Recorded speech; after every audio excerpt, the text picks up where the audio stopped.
আসসালামু আলাইকুম। Hello everyone, welcome back to a new video. আজকে আমি আপনাদের সাথে আমার রাতের ব্লগটা শেয়ার করব।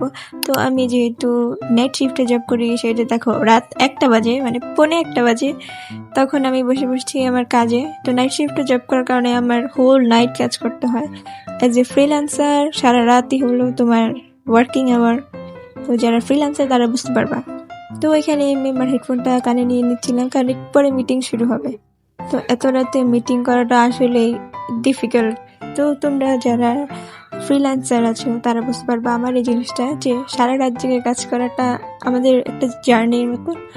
আমরা যারা সারা রাত জেগে কাজ করি আমরা অনেক মানে অনেক স্ট্রং হয়ে কাজ করতে পারি, বাট আমি যখন দিনে কাজ করি অনেক বেশি লেজি ফিল হয়।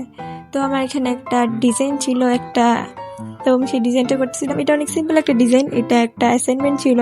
তো আমি অ্যাসাইনমেন্টটা করতেছিলাম, অনেক সাধারণ, অনেক কম সময় লাগছে যদিও। তবে এটা নর্মালি আমার ক্লায়েন্টের ওয়ার্ক না, আমি ক্লায়েন্টের কাজ করি, এটা আলাদা। তো আমি আমার কাজগুলো করতেছিলাম, সাথে তোমাদের সাথে কিছু কথা শেয়ার করি। সেটা হলো আমি একজন graphic designer, not professional graphic designer, কারণ আমি এখনো শিখছি, এখন আমার কোর্স রানিং। তো আমি গ্রাফিক ডিজাইনিং করি, ফ্রিল্যান্সিং করি, সেহেতু আমার কাজ রাতেই হয়। তো হোল নাইট আমার কাজ থাকে। তাই আমি আজকে তোমার সাথে আমার রাতের ব্লগটা শেয়ার করবো। দেন আমি কাজ করতে করতে আসলে অনেক বেশি টায়ার্ড হয়ে গেছি। দেন এখানে লেস চিপস নিয়ে আসছি, যেটা কিনা আমার মোস্ট ফেভারিট। যদি তোমরা আমার আগের ভিডিও দেখো তাহলে তোমরা জানবা প্রত্যেকটা ভিডিওতেই লেস চিপস থাকবেই। তো এখানে বাবা এনে দিয়েছিল 2টা। দেন আমি এখানে লেস চিপস খাচ্ছি, কারণ এটা আমার অনেক বেশি ফেভারিট। আর আমি এরকম কাজের মাঝে মাঝে খেতে আমার অনেক বেশি ভালো লাগে। তোমরা যারা স্টাডি করো, পড়ালেখার মাঝে মাঝে খেতে আসলেই ভালো লাগে। খাবার এনার্জি দেয় মানুষকে। হ্যাঁ, এটা ঠিকই, খাবার ঠিকই এনার্জি দেয় মানুষকে। দেন তখন প্রায় রাত 2:30টার মতন বাজে। তখন আমি 1 কাপ চা নিয়ে এসছি।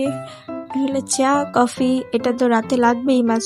আমি যতবার চা খাই আমার ঘুম উড়ে যায়, মানে আমার যত ঘুম থাকুক না কেন চা খেলে ঘুম উড়ে যায়।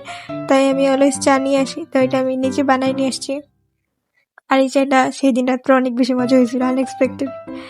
তো আমি মজা করে চা খাচ্ছিলাম, চিপস চা খাচ্ছিলাম। দেন আমি আবার আমার কাজ শুরু করি। ফের কিছু ডকুমেন্টস ছিল, দেন ডকুমেন্টসগুলো সাবমিট করলাম। দেন ইমেল লিখলাম, অনেক কিছু টাইপ করতে করতে হাত ব্যথা হয়ে গেছে। হাত ব্যথা হয়ে গেলাম। দেন আবার স্টার্টিং মাই বিজনেস আইডিয়া। তো আমার মাথায় যখন যে বিজনেস আইডিয়াটা আসে, মার্কেটিং আইডিয়াটা আসে, বিজনেস আইডিয়া না মানে মার্কেটিং আইডিয়া, মানে আমার বিজনেসকে আমি কিভাবে গ্রো করব। তো আমি সেই মার্কেটিং আইডিয়াটা সাথে সাথে লিখে ফেলি আমার নোটপ্যাডে।